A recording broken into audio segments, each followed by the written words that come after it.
So excited to see you all here. I'm going to give it just a couple seconds here because I'm seeing people log in, and I know we've got a couple other platforms happening. So let me go ahead and get the QR code for those of you who need it. Here we go. All right. I think we are live on YouTube. Hi. And I think we are live on Xiaotong as well. So once again, if you need Chinese language support, 如果需要中文的话, go ahead and scan this QR code and you can get to Xiaotong, and the same presentation is happening over there, just a lot of typed Chinese and Chinese slides. And also, if you need Korean, our colleague on YouTube will be typing some things in the chat. And so if you want to ask questions in either Chinese or Korean, we're able to read those, and they will send them our way so that we make sure we get them answered. And for those of you on Zoom, which is many of you, you can go ahead and at any point put your questions in the Q&A box. That gives us an ability to kind of fold some of that in to the presentation itself, but also we'll be able to try to get to as many as possible at the end. Congratulations to the winners of Spot Mr. Vue from last week. I'm so excited. We had some on WeChat, Weibo, and some on Instagram. And so we're going to do it again today. So keep on the lookout. Make sure you have your screenshot skills ready and take those screenshots so that you can get a free t-shirt. And again, Tuesday Talks can only happen because of all of the support of the high schools that are helping sponsor. So we just want to say a big, big thank you to all of you who are helping get the word out and telling your friends and counselors. Thank you so much for the hard work that you are doing with these students. We're excited to meet them every week. And I'm very, very honored today to have a group that's special to my heart because I also went to school in the area. I went to college in the Boston area as well. And so Boston is one of my favorite Tuesday Talks. And so they are going to tell you some very interesting and helpful things today. So without further ado. Great, thank you, Gloria. And good morning from Boston, Massachusetts, everyone. There were so many great schools on that last slide that the four of us have been to and have engaged with over the years. We miss you. We hope you're doing well. But good morning from Boston. At the same time, good morning or good afternoon, good evening, because I know we have families and students tuning in from throughout the world. Thank you for tuning into this webinar. What's so great about Boston, and what else not to say in emails? This is part of the Tuesday Talk series brought to you by our friends at InitialView. My name is David Weber. I work in the Office of Undergraduate Admission at Boston College. I'd like to say on behalf of my colleagues and co-presenters, Samantha Fifield from Boston University. Hello, everybody. Greg DeLorco from Northeastern University. Hi, folks. And Bridget Moore from Tufts University. Hi, thanks for joining. Together, we hope that you and your family are enjoying a very safe and a very healthy April. While the traditional college search experiences like in-person college fairs and trips to our universities to visit and tour have, at least for the time being, been altered or completely replaced by virtual content like this, we appreciate this opportunity to engage with you via this call. And we're really hopeful that you'll have the opportunity sooner than later to travel to the United States and start visiting our universities. We understand that nothing can truly replicate that campus experience, engaging in person. But if there is one silver lining over the past year, the volume of web-based tools and resources that have been created and crafted for you to access and explore universities is at an all-time high.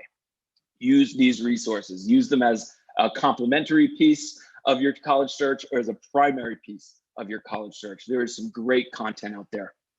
Our discussion today is not your typical university information session.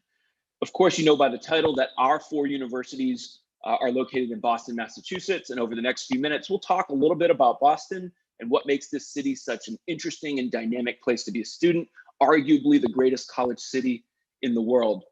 We'll also share a few details about our respective universities. But we'd like to spend significantly more time with you discussing the process of conducting a college search. How do you start this process? So as a student, where do you actually begin? If you're able to visit a campus over the course of your search, how do you make the most of that in-person experience? If you're unable to visit a campus, how can you go beyond just a virtual tour? Are there ways to engage with universities that make it more personal for you? What are other resources, perhaps things you have not even considered, that will help provide a deeper understanding of a university and its culture? And lastly, we want to talk specifically about your outreach, particularly with email to admission counselors. What are some effective strategies for you to use in your email outreach? And what are some things that we recommend you do not do as well in the way that you communicate with admission counselors? Of course, we look forward to answering all of your questions, and we'll get through as many as we possibly can. Every corner of the United States offers excellent college and university opportunities. We love and we appreciate our international students. It takes a special person to leave their home, journey across the world, and embark upon their academic endeavor far away. We love it. And one of the best parts about living and working in Boston is that our city is an international hub, a destination for students from all parts of the world. So as we begin our conversation about Boston, I'll leave you with one of my favorite quotes by the legendary American writer and storyteller, Mark Twain. And Twain once wrote, and I quote, "In New York City, they ask, how much are you worth? In Philadelphia, they ask, who are your parents? In Boston, however, they ask, how much do you know?" Because this is America's college town after all. And I'm going to turn it over to Samantha Fifield from Boston University, and we're going to start our conversation about Boston. Thank you. Excellent. Hello, 大家好, everybody. 안녕하세요. I am going to talk, as David said, we are America's college town for sure. Probably the biggest reason why you might have heard of us is because we have that excellent title. Probably the biggest reason why that's the case is we are just chock full of colleges and universities. Boston is definitely not the biggest city in the US, but we pack in a lot of colleges, 60 colleges and universities just in the surrounding areas of Boston. And 7 of which are ranked in the top 40 for best colleges and university by US News and World Report. So we're very, very proud to be able to house that level of higher education and to be able to have that kind of collaboration with all of those excellent schools. About 25% of Boston's population is made up from college students, including students from all around the world. So that's a huge percentage of our town is all college students, which again, it's a great place to be a student. There's so much to do. It's a very young kind of culture in Boston. So you'll definitely enjoy being a student here. There's also, like I mentioned, a collaborative academic environment and opportunities to pursue every field of study. I think probably represented among just our 4 schools, we have over 300 different programs of study that you could take advantage of. So really a lot that you can do as a student here. Boston itself is also a very international city. We were consistently ranked in the top 3 for best cities for international students. So that bodes well for all of you. And again, we had over 60,000 international students studying in Boston last year. So regardless of where you are in the city, around the city, you are going to be able to find your community here and definitely feel welcome in the city of Boston. I think it's also a great place to be a student, also because of the food that we have. There's excellent food from all different kinds of cultures.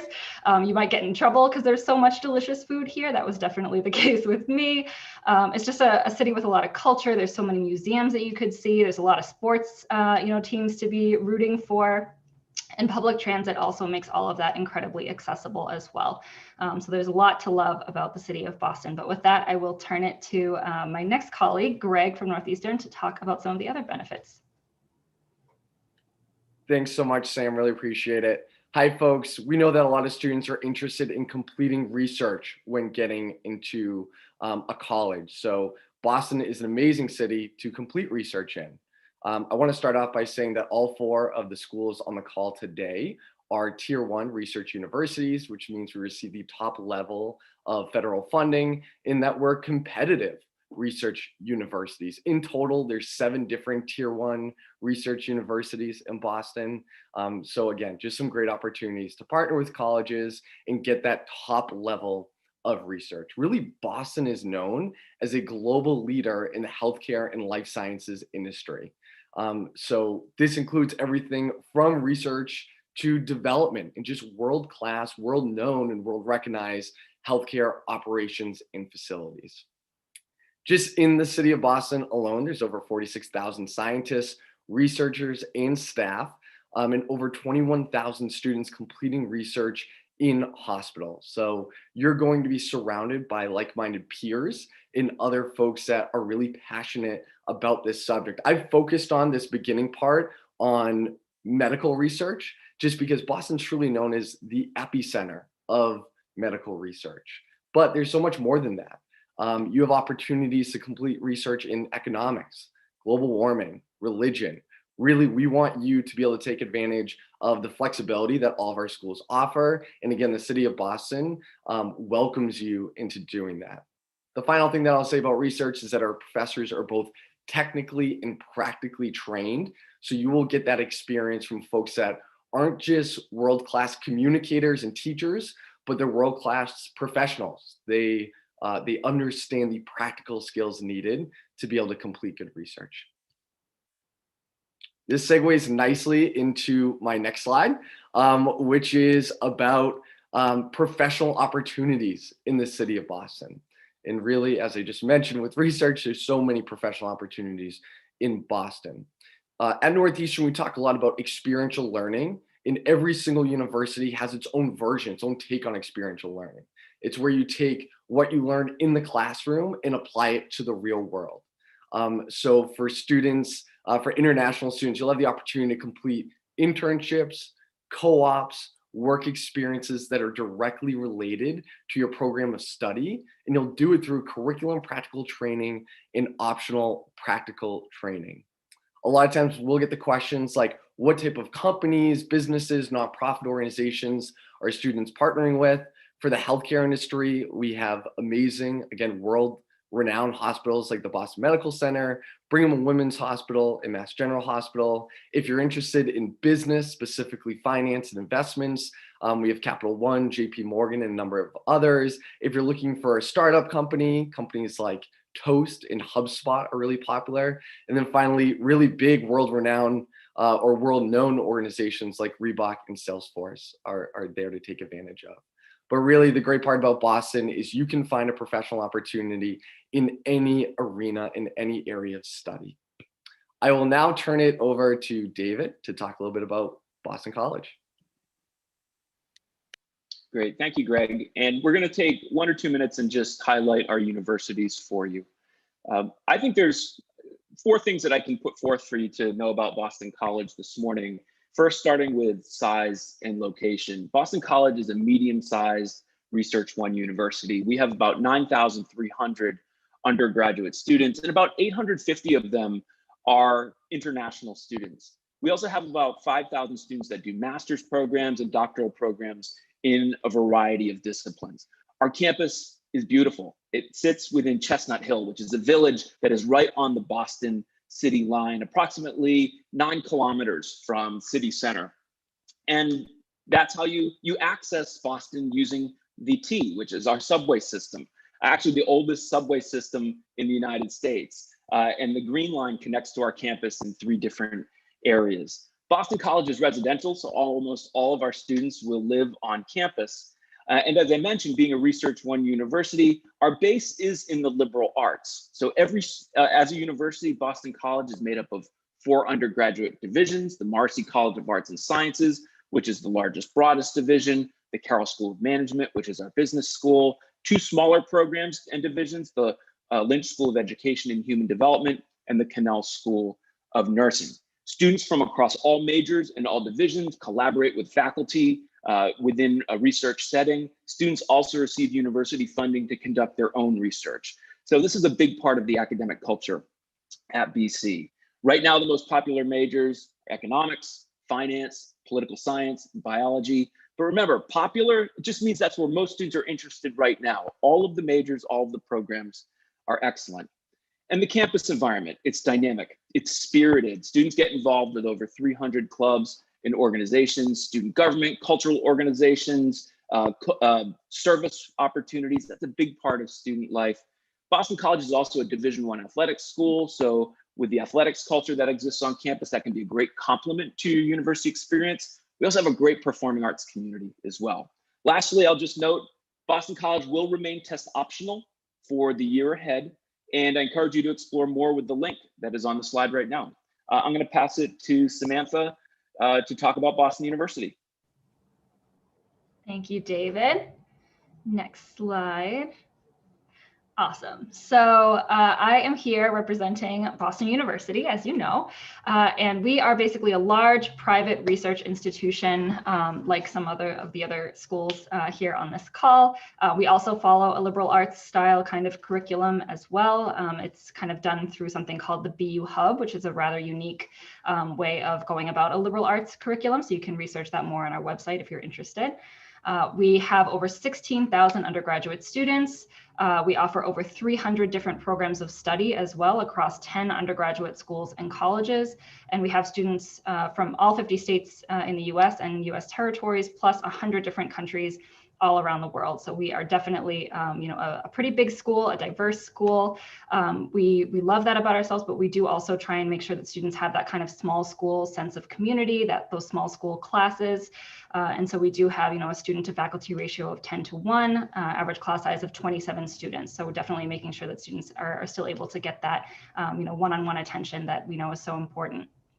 If I had to quickly just give a few things that I think make BU a really unique school, I'd probably say that they are the following, and it's really the combination of these things I think that makes BU a unique place to be, and that is academic flexibility. First of all, we don't put up any barriers to any of the courses that we offer across our 10 undergraduate schools and colleges. So regardless of what major you're studying, get out there, explore things, subject areas in different colleges, different schools and colleges on BU's campus.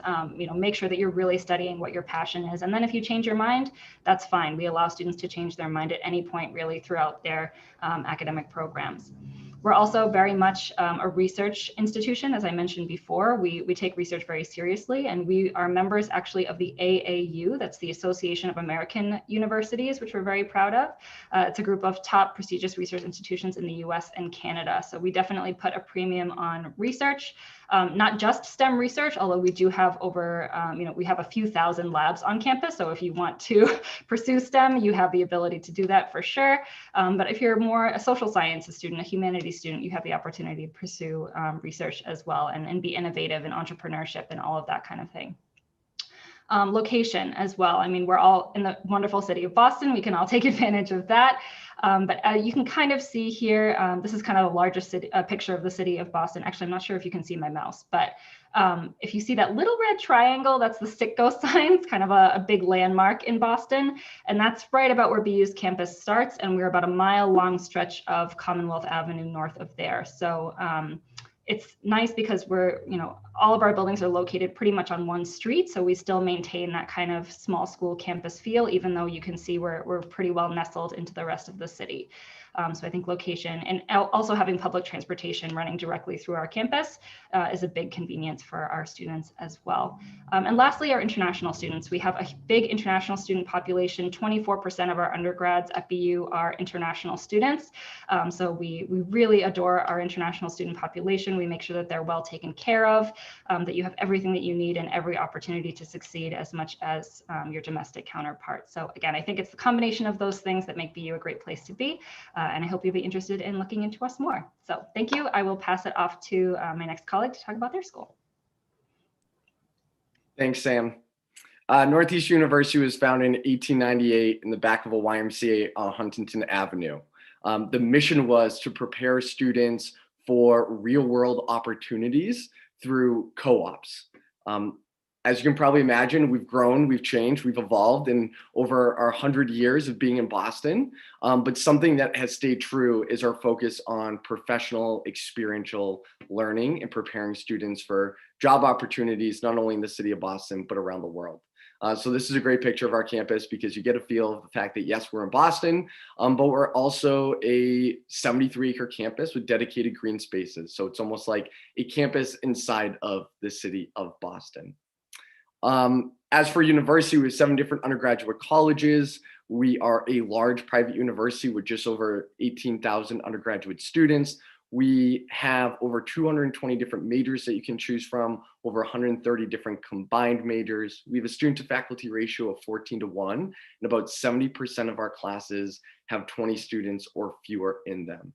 Really, again, our focus at Northeastern is on this phrase, experiential learning. It's where you take what you learn in the classroom and apply it to the real world. This concept of project-based learning is what we put into practice. So we have 4 different pillars of experiential learning.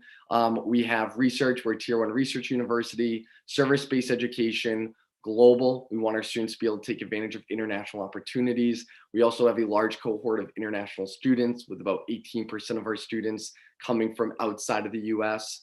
4th and finally, probably our signature program is co-op.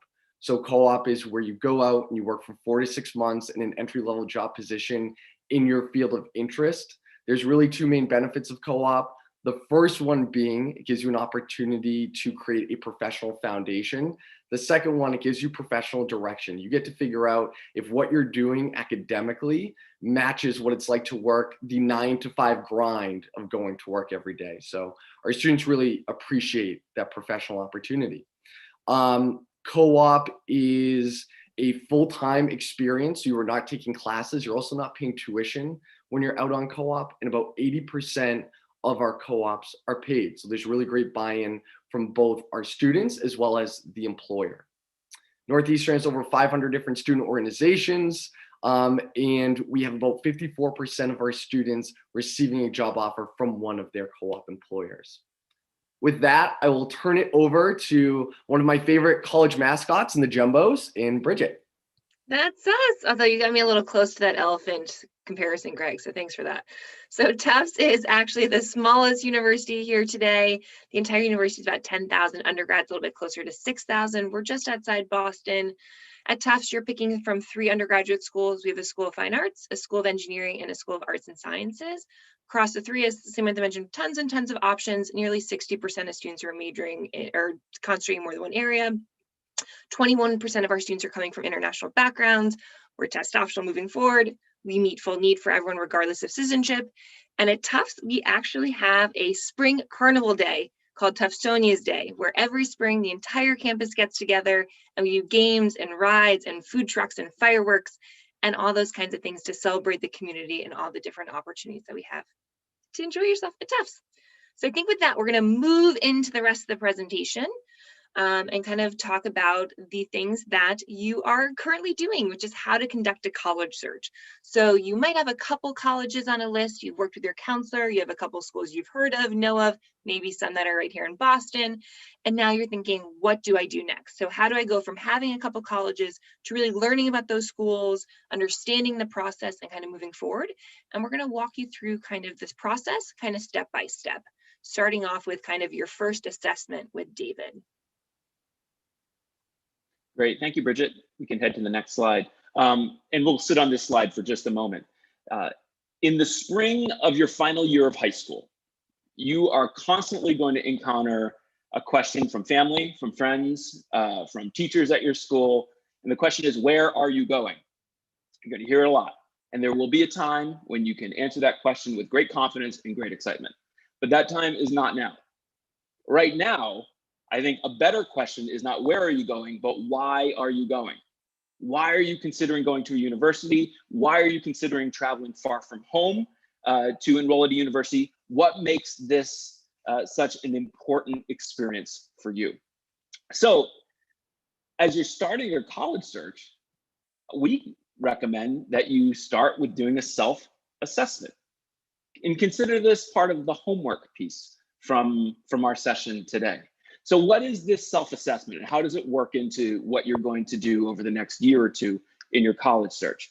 It's an exercise that's going to take a look at all of your skills, all of your interests, reflect on your experiences so that you can develop a thoughtful and organized approach to your college search.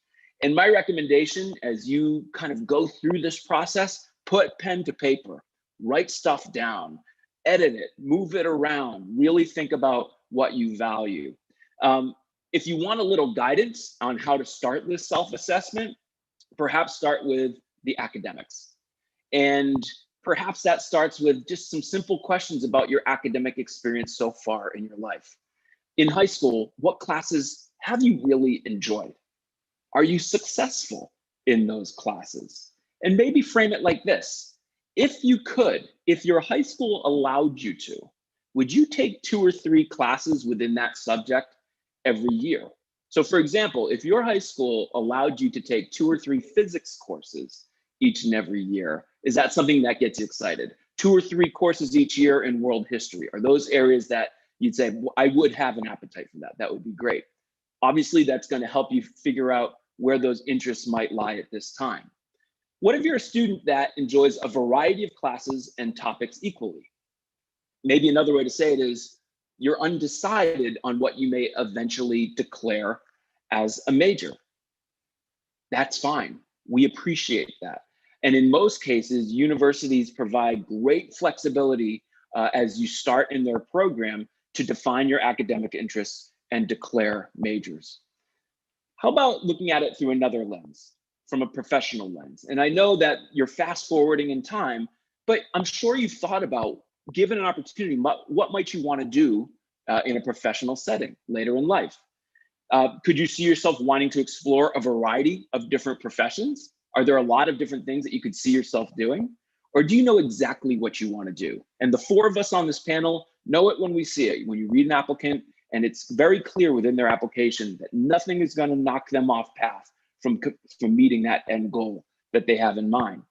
Again, there's no wrong answers here. This is just a self-assessment, but we want you to be honest with yourself.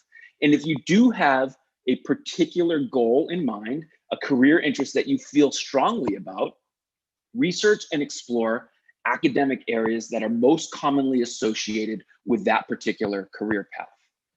But also recognize that you may be surprised that a lot of people that thrive within certain professions don't have the academic major that you think would be part of their academic background. Perhaps they took a different path.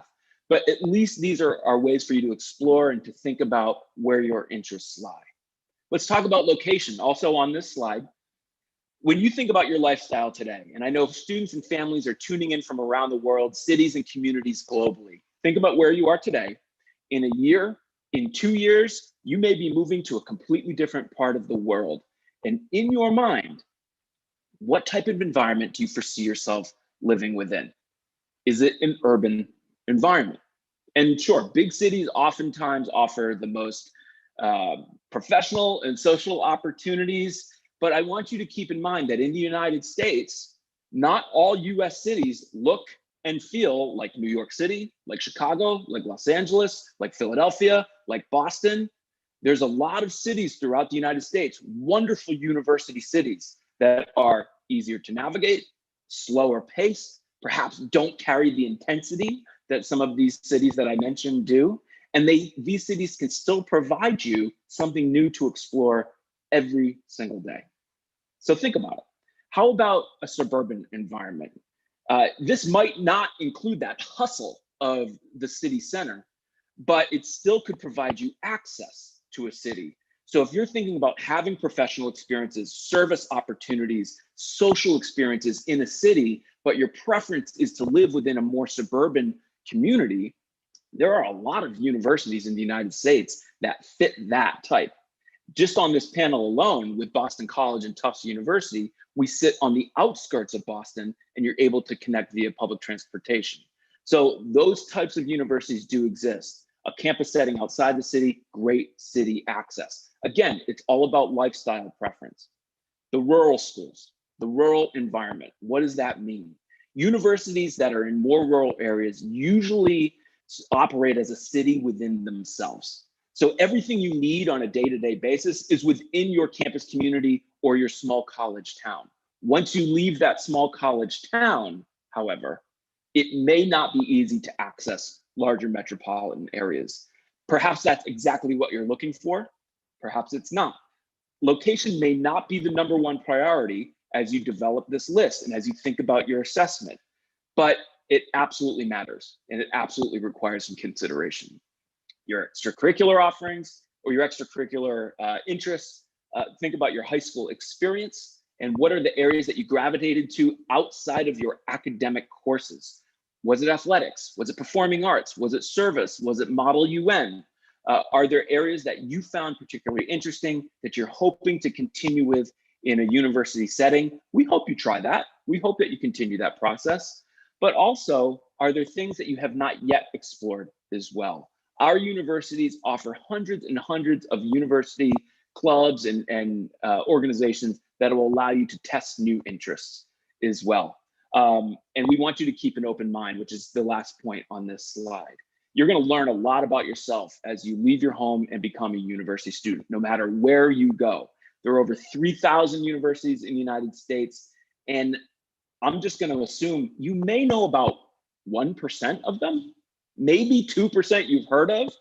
So there's a lot to explore. As you go through your assessment and you start to define where your interests and preferences lie, find some universities that perhaps you're not as familiar with, but absolutely meet your academic interests, they meet your social preferences, they meet your location preferences, and you might find some pretty interesting opportunities that could end up being a great fit for you.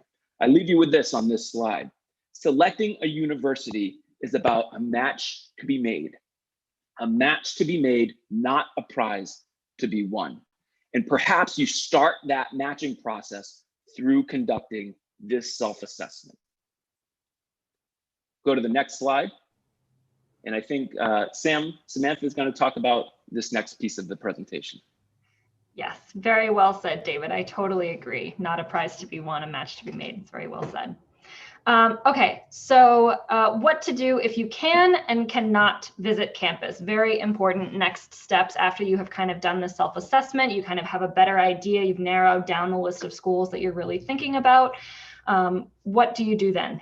So if you are in the lucky position of being able to physically visit a campus, not only despite living so far away, but also in the middle of a global pandemic, then definitely take advantage of that. There is a lot of official programming that you can take advantage of that every university and college is going to be offering. The most common offerings are campus tours and information sessions. Absolutely sign up for those. A lot of times they're sharing information, they're presenting information in a way that you're not going to get just from our website or just for kind of hearing about, the people that have gone to the university before you, what they're going to say. It's the most up-to-date information. It's the most official information about the university. The information sessions. And then you also often get to ask questions about the application process, which, it's always good to hear it directly from the source. So take advantage of those. Campus tours also, they're often led by current students at the university. So that's a great time to be able to talk to them, hear about their experience, ask them any questions you have. They were in your shoes probably not very long ago. And so they can speak to all of your maybe concerns or your questions. And getting a sense of the campus itself. Is this a place where you can really visualize yourself being a student? Do you kind of look around and say, yeah, I could definitely picture myself here? Or are you kind of thinking, wow, this is overwhelming, or wow, this is not what I was expecting? And you kind of will get a sense if you click with that university, with that kind of environment or not. So I think it's good. Sometimes you'll be surprised. For a personal anecdote, my parents were absolutely certain I wanted to go in the middle of nowhere to a tiny small school, and I stepped on BU's campus and I just fell in love, and that the rest is history. So you never quite know how your feelings are going to go. Attending the official programming is excellent. Of course, I encourage you to do that, but you don't have to just limit it to the official programming. Once your campus tour and your information session are done, you don't have to leave campus right away. Stay a little bit. If there's any spaces on campus that the tour didn't get to, especially if there are things, that you're interested in that are in those areas, like the library, like the gym, maybe some green spaces, feel free to walk around and, get a sense of those spaces. And again, if they fit, kind of what you're looking for or not, that's really important. Another tip, don't necessarily cram your schedule. Obviously, if you only have a few days in a city or something and you want to see as much as possible, do what you have to do, but please also be mindful that you shouldn't try and visit 4 universities in a day. That's just not feasible. You're really not going to get very much from your experience at each place if you try and do that. I would say maybe at most 1 in the morning and 1 in the afternoon, so that you can still kind of get the full experience. So try not to put too much on your plate. You really want to make sure that you do this process justice, and try and find your right fit. And of course, talk to anyone you meet. It can be, people kind of walking by who look like they're on their way to class or something. If you have a question, you can be like, hey, question, prospective student, what's your experience been like? And it's been my experience that people are happy to help, happy to answer your questions. If you get lost, for heaven's sake, please, flag someone down and ask a question. We're all very nice in Boston. We'll be happy to help you. And if you have the opportunity, especially after those information sessions or campus tours, get the information with the people that you were able to speak with, and that way you can contact them again if you have other questions. You can even ask for the contact information for your regional representative, because oftentimes our universities have people specifically designated for particular areas in the US and all around the world. And so it's really good for you to meet that person who's kind of a specialist in your region, and then continue a dialogue with them down the line as you continue to move through the process can be really helpful. So that's what to do if you can visit campus, if you're one of those lucky few. The next slide is what to do if you are not able to visit campus, which in today's world is probably the more likely scenario. But not to worry, that does not mean that there is any less to do. Honestly, these days, there's probably more, more programming that's going virtual than there has ever been really in person. Exploring the virtual programming is huge. Obviously, virtual tours, there's probably only so many virtual tours that you can look at before you kind of get them all mixed up in your head and get a little jumbled, but that's okay. There's really good information. Again, you're looking for that kind of like fit for your kind of preferences. And so the virtual tours help you get a sense of the general offerings of the school, the general vibe. If you feel like you're connecting with a virtual tour, then that could be a good sign that you would be a good fit for the university. Same things with information sessions, open houses. There's going to be a lot of programming outside of just the virtual tours. There's going to be live events. There's going to be live information sessions, chats with students, opportunities to interact potentially with professors, those kinds of things. It's all really, really available these days. So please check, university websites and see what their offerings are. Oftentimes you can sign up for them directly via our website. So it's really, really convenient. Getting a sense of the campus vibe. It's not just always going to be admissions officers talking at you. Sometimes you also have the opportunity to do a live chat with a current BU student. At BU, for example, we have current students who still lead live campus tours, a couple times a week. So you can still be able to kind of feel like you're on a campus tour with a current student, still ask them those questions and get a sense of the campus at the same time. We do also have student chats, and that's a pretty common thing to have as well, where you just have a panel of BU students or whichever university students who can share with you their experiences. You might even have some specifically for international students, which is really fun. Email your regional representatives. We'll get to the do's and don'ts when it comes to emailing your representatives in just a minute, but it's always a good idea to reach out, to make a connection. Not only does that kind of show that you're really interested in that university, it just helps us kind of get to know you better, and I think that can be a really helpful thing. Rather than necessarily emailing the main inbox, which you're definitely welcome to do if you have questions more specific to your region, something like that. It's never a bad idea to reach out to your regional representative. Join mailing lists and read your emails. It's a shocking thing to say, I know, but there is actually some really good and helpful information in a lot of the emails that we send out. At least give them a good scan to make sure that you're not missing any of the big announcements that are going on, because those are a great way to continue to learn more about the university, to keep up on things, with COVID, with test optional, all of that, that especially these days, I think it's really helpful to read your emails. Attending high school visits, virtual or in person at your high school. So there are not many of us, we haven't really been able to travel. We usually are going in person visiting high schools all around the world, but that has obviously changed, and we're doing a lot of virtual work now. Hopefully some in-person things coming, if not in the fall, then later on in the spring or next year. But regardless, if it's a virtual event or if it's an in-person visit, if you find out, if there's a bulletin board of all of the universities and colleges that are visiting your school this week, go. If you're interested in that school, absolutely take the time to try and make it to that event. Obviously, it's not always the case that you're able to. Sometimes, extracurriculars get in the way, or you might have a class during that time. But if you are able to attend these kinds of virtual or in-person visits, it definitely makes an impression. We track interest a lot of times in our university, and you showing up to those kinds of events shows us, okay, wow, they really are interested. And so we take that into consideration. And you learn a lot about the school, and oftentimes you meet the regional representative there as well. So it's always a good idea to keep your eye out and attend those.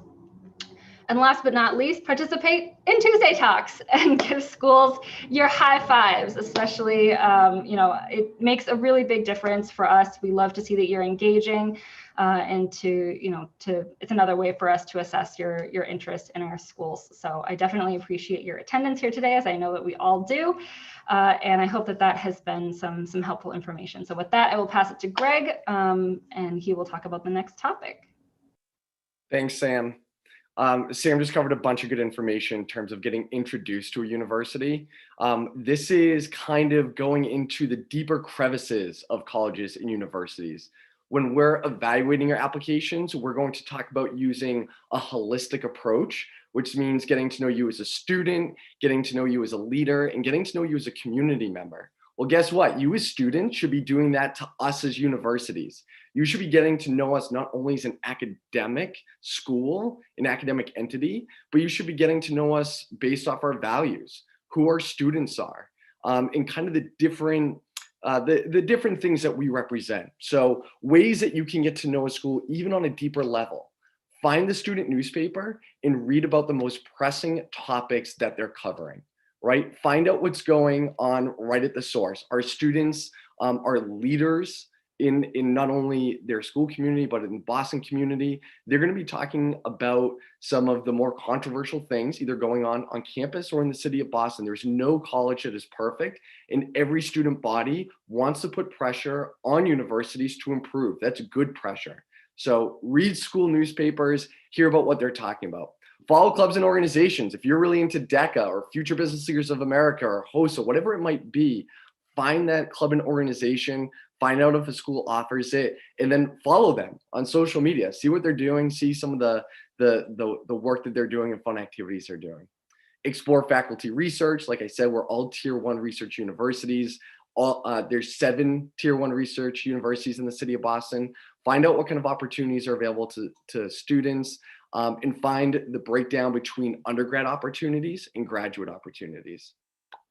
Understand the curriculum and potential major minor requirements.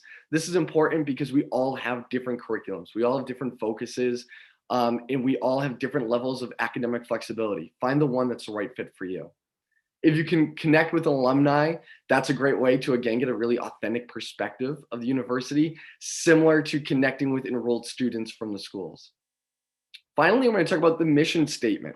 The mission statement is something that the university was built around, and it's something that whenever we're making a crucial decision, we use the lens of the mission statement to direct us. Now, if there is a why question on an application, like why Tufts, why BU, why BC, why Northeastern, don't just rephrase the mission statement to create your why statement. Get a little bit more detailed, get a little bit more creative than that, but really find out which school and which university you align with best when thinking about the mission statement. That's all for me. I'll let my next colleague take over. Thanks so much. So just going to kind of go through the emails a little bit quickly so you can make sure there's some time for questions. But in reality, probably the most interaction you're going to have with schools is via email. And that's in our current lives, our post lives, hopefully our soon to be future lives. You're really mostly interacting with schools via email. And this is a place where you can pick up a lot of points or lose some depending on the style that you go with. So first, do your research first. We are here to help. We're all here to help. We're all lovely, wonderful people who are probably too attached to our emails and send them back very quickly. But I'm also not Google. I don't know anything else people use. Do people use still Bing? I don't know. Whatever other search engine you might be using, we are not that. I cannot tell you how many emails where I think the time it took you to look up my email, you could have just looked up this answer to this question. We all have really robust information on our website. So some of those basic questions, really do that research first, because what you're showing to us is that you don't have enough initiative or energy to look up these basic questions, and it's not necessarily a great look. So take a look, and if there's things you don't understand, the things you want to understand deeper, that's very different. Second, don't email to email. This is definitely a big one, especially at certain times of the year. Quite frankly, I think some people get this idea that emailing is a form of demonstrated interest. And having like a good email conversation can help me be like, this kid really knows us. They really are excited about us. But a lot of students just email all the time. I just got an email from a student who sent me 4 emails in the last 48 hours. Don't just email and get in front of your face, because what will happen is then we start to lose things. It's really hard to be responding and getting those things. And what happens is you're going to get less helpful responses over time. And the chances are when you are emailing, then it gets lost. So just be thoughtful about other people applying, important things that need to be answered. And becoming a pen pal is not going to make you, get further in the process. This one's kind of a next higher level, but one's also good. And these are just tips that are also good post-college search, right? Emailing with faculty, emailing for jobs, all of these things. Match the formality. So for me personally, I use my first name. So if you email me, I'm always going to respond, cheers or best Bridget, right? I use my first name. There are some people who are from different backgrounds, different generations. And if they say like they're signing it Mr. Weber, then you should be responding in turn. And then another one that's a pet peeve for my female colleagues is that a lot of people in this field aren't men. And so please don't address every single email, dear sir, dear sir, dear sir. I totally understand not knowing someone's gender. Sometimes name kind of ideas around gender are also tied to kind of cultural pieces. I don't necessarily am always able to look at a name from another country and know what gender either, but I think just that assumption that everyone kind of on the other end. So just like a thing to keep in mind. And like I said, just a good tool for life. And as I said, not a pen pal situation. I should not be opening my inbox and be like, yep, there's Sarah again. We see her again. It's not necessarily going to make me more. I think some students think like, it'll make you stand out. I'll remember you. Being remembered is not always a good thing for things like this, right? If I open a case, if I open an application to read and I immediately go to my colleague, oh, I know this one. It's because you emailed me 42 times. We're definitely here to help. We're here to support you. But also just like keep in mind some of these things. I'm sure if you talk to your parents, some of these things ring true in their own professional lives as well. So to help kind of make this a concrete example, we're going to show some examples and then talk through some of the things. And my colleagues, if you have anything to add, feel free to add. So these are all emails that have come in the last 72 hours, just to give you an example of things students are doing. So here's a student who's a junior, so just getting started in their search, maybe not quite sure how to do this. And kind of read through. There's some classic mistakes in here. You don't need to list out your GPA. You don't need to list every class you're taking. That stuff is not information I need to know in an email. And in some ways, we're trying to save you some work, right? This is a long email that this student probably spent a lot of time crafting. And it really, the only question that's in here is the last sentence. So the entire thing leading up to that last sentence is really not needed. So when you think about being busy and being all those things, don't waste your time putting all this stuff on the screen. I don't need to know any of these. I don't need to know your 5-year plan. I don't need to know your, your sign based on your birth, astrology, all that stuff not needed. That last email is essentially, can you meet with me on a weekend? That answer to that is always going to be, no, we're not going to meet with you on a weekend. And you can easily find if we have in-person tours on our website. So this student, I'm going to guess, probably spent by being nervous about sending the email, nervous about making a mistake, double checking. I could easily see this email taking maybe 15 minutes. None of that needed to happen. That's 15 minutes back per school that you don't need to be spending. End of the day, if you're asking me to meet with you on a Sunday afternoon, think if any of my colleagues like to take meetings on Sunday afternoons, feel free to jump in and take this meeting, but that's always going to probably be a no. And you can always find information sessions, online tours, all of those things right on our website. Next email. Oh, sorry, in the translation, so I'm not sure. Yeah, okay. So next email is also just got this week, and this is a student who is saying, hey, I'm from your area. I've done these things. I've done a little bit of research. I'm interested in hearing more from a student and majoring in this. Perfect email. I know where you're from, I know why you're contacting me, and you've showcased, like, I've done a little research on my own, and here's the follow-up question I have. This is perfect. It's not, do you have environmental engineering? Because that is the search engine question, right? This is, here's what I've done. I've read the magazine you sent me. I'm excited. Can I connect and find more? This is the kind of perfect little email that we love to see in our inboxes. We say, yes, of course, here's someone to contact, which is exactly what I did. So this is really a great idea, framework to kind of base emails off of. All right, next email. We have a classic email that I have probably 15 sitting in my inbox right now as we speak. Here's, dear sir, I don't identify as sir, I'm interested in your school. Here's 9 questions. Luckily, if it's 9, here are all 9 hard questions to answer by email, right? These are more in-depth questions. In order to really answer this question, I would probably have to spend an hour putting together information, or you can go to all of the information that is already on our websites, go to an information session. This is really, I don't want to attend an information session. Can you encapsulate an entire hour talk into an email for me? And what's going to happen is if you spend all this time coming with all these questions, put it all together, and you send this email to me, what I do is, here's a link to our website. Please learn more, and then let me know if you have specific questions, because there really is no way to get into all of these things. I'm going to tell you right now, for each of the schools here, pretty much any school, every single question on here is going to be answered already. We're going to have content, video content, information sessions, recorded student panels. All of this is available, and so you need to do that. Underneath is CCing every person in my office. You do not need to do this. You can ask your parents how they feel when people CC their bosses. I've had people email and say, hey, can I take a tour and CC the president of the university? It seems kind of funny, but Tony's very busy. I'm sure he's not responding to people about their tours, but it also showcases a little bit of a lack of social awareness. And that's not necessarily a great thing to broadcast out to the world, right? And then if you send me an email with 10, 12, 15 questions and CC 15 other offices, and don't even bother to send it directly to me, the chances that this is going to get a prompt response is very small, right? Because you are essentially just blasting out that you don't really have an interest and you don't want to bother to do your own research. This is an email that is going to be not high on my priority list. So if you're sending like this, you also just might not get responses. Some people will be like, you're sending this to 20 schools. I don't need to respond to this. This is a generic blast out email. And then this might be a personal pet peeve. David, Greg, Samantha, feel free to smile. Your questions are not to be marked urgent. If there's something really urgent, right? Like it's in the middle of something and you realize you made this giant mistake, and not like I spelled soccer wrong accidentally on my activities, that doesn't need to be emailed to corrected. That's fine. Like everyone has a typo. But if there is a giant urgent sign in my inbox, that better be real. And I'm going to say probably 99% of the time, it is not applicable to students. And if you send me an email that's marked urgent, that doesn't make me give warm, fuzzy feelings towards you.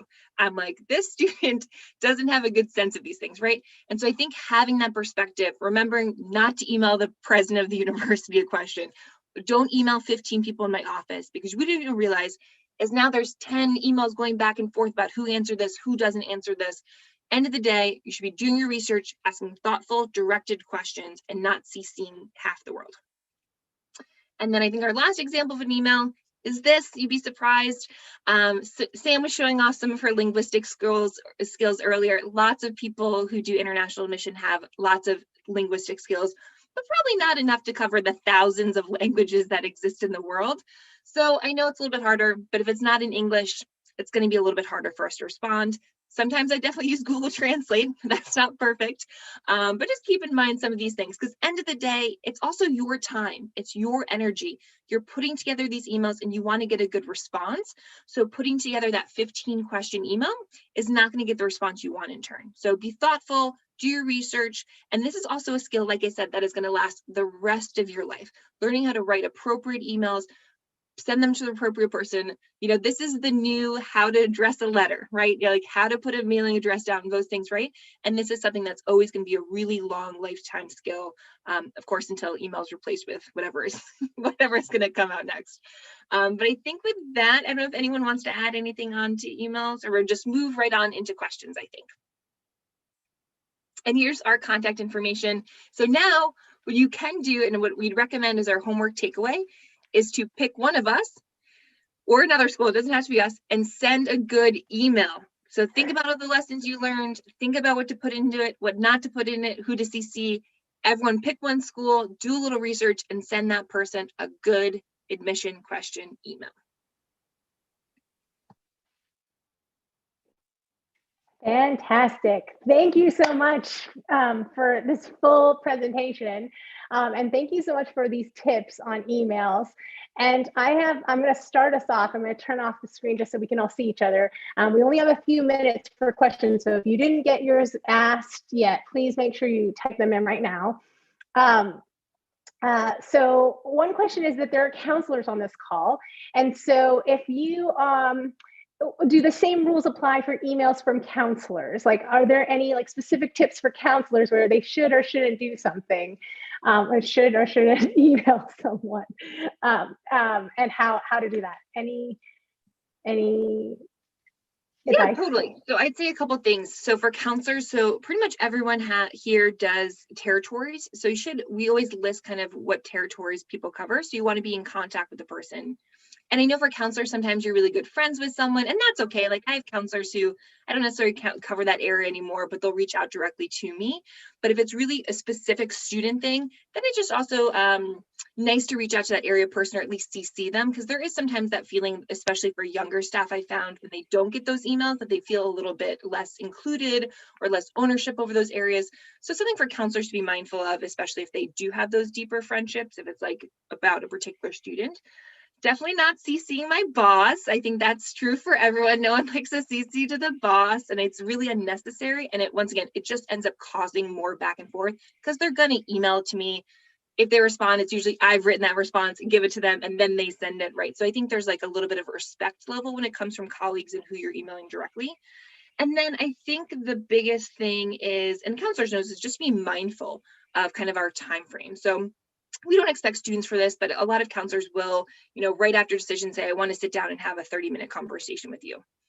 I don't have 30 minutes for my husband, let alone anybody else right now. So just being mindful of those things. So a lot of times I'll say, okay, let's push that to June. Let's do those things. But at the end of the day, we're here to help you, support you. I try to get back to people as fast as possible. And if you want really fast responses, not sending those non-necessary emails helps me get emails back out faster because it's less things for me to have to go through. And then just knowing if it's something that does not require a response, I'm not going to respond to it. So I've had this a couple times now where someone will just be like, here's a heads up profile and just like an information, something that does not need a response, and then email it 5 times. Like if you like, this doesn't need a response, it's not going to get a response. So if you really want a response to something that doesn't need one, then you're going to have to say that. Otherwise, I'm going to read it, move on, trust that your colleagues are reading their emails. But other than that, we're here to help. I email counselors every single day. I'm sure everybody else does. I don't know if anyone has anything else to add. Yeah, I'll just give a really, really quick tip. This isn't the case for most counselors, but I have gotten it from time to time where counselors and sometimes students as well will just send an email with an attachment, and that's the entire email. And that is not helpful. If you want to send us an attachment, please include your name, your common application ID, or your university ID, and let us know why, what is it? Why are you sending it to us very briefly? It's always a little bit of a turnoff. It's just not very polite to see an email that, barely has a title and then as an attachment. So that would be my tip as well. I will say that from InitialView as well. We get emails all the time and it's just a 1-line question and we're like, who are you? What happened? And so definitely I understand, you don't want the 9-question really long email, but we have to have some substance to kind of go back to. So I just, one more last quick question because I think we're running out of time. I think a lot of people are like, it's a lot of work to go to each of your websites. I would say you have to go through that research, but is there any other recommendation in terms of how do I know if I've done the Googling and I still can't find the thing? How do I know that I haven't kind of exhausted all my options? Are there good? There were quite a few questions today about kind of finances, financial aid, tuition, that kind of thing. Do you have any recommendations on how to kind of find that information easily? I think all of our schools are big enough that if you essentially just type it into a search bar, it'll pop up. So like a perfect example of this is I get lots of questions about AP exam credit. If you literally type in Tufts AP exam credit, it'll bring you right to the website. And I'm sure for all of us, we have big enough search engines that that's true. I think the thing with the emails is to remember is that you don't need to like be perfect. We're still here to help, right? And so if there's something that you can't find, and then sometimes what I'll do is right now we have a series where like, if we're getting a lot of questions, I collect them. And if they're the same topic, I then go through and edit the website, or I do a video to like highlight that information. So like right now we have a video every month with like, here's the most commonly asked questions. And it helps us get us a sense of what you're not understanding. So I don't feel like, oh my God, I'm so scared. Could I possibly have found this? I think if you spend a couple minutes looking, all schools are going to have what is our financial aid? What are our majors? Those kind of really basic questions are going to be really easy to find. But if it's a little more in depth in, I'm a little confused about exactly how you use your interviews in your process, or I'm a little more confused about how demonstrate interest works, definitely email those questions. We're here to help, and we'll have more time to answer those questions. If we're not also answering, do you have this major? Do you have financial aid? All of that information is going to be really easy to find on every school's website. So I'd say just kind of like that second pass. If you spend 5 minutes looking for something, a real 5 minutes and not like an internet 5 minutes, aka 30 seconds, and you can't find it, then go ahead. I kind of use the thing as like, my parents a little bit older. If my mom can find on the internet, you can find on the internet. At that point, other than that, feel free to reach out and ask those questions. And part of it is kind of saving your time and making sure we have time to really dive in and respond really quickly to the emails that need to be responded to. And I know we say this piece of advice all the time in this group is, yeah, you got to go do research. Go look on that website. Don't be lazy, right? Like when you get to college, things aren't going to be spoon fed for you. And you're going to have to look up your classes and your course catalogs and things. But I really recommend people as an Excel website or an Excel spreadsheet. I know it sounds very boring, but it'll be the most useful thing because you're going to go to this session and you might remember one or two things from this. You're not going to remember everything Northeastern said or everything Sam said, but most of the things that we said today are really core basic things about a university. And if you write that into an Excel sheet now, you're not going to have to research. I think people get overwhelmed as they don't take notes and then they have to look stuff up every single time. If you were to spend 5 to 10 minutes on each of our websites, you could get the 10 essential parts of the admission process right now. Put it in an Excel spreadsheet and you'll have it forever. Otherwise, you're going to continue to have to do that and do it for your supplements and do it when you apply. You're going to make more work for yourself. So that little bit of organization will really help you and it'll make it feel less overwhelming. And you're just not going to remember all this stuff. So it's good to put it down. Thank you so much. We are unfortunately out of time, but this was wonderful. And I just want to thank you once again, Boston area colleges and universities, for joining us today. Thank you so much, everyone, for joining us for Tuesday Talks. Do email, just be thoughtful in your email, and continue to come to Tuesday Talks. I'll see you next week.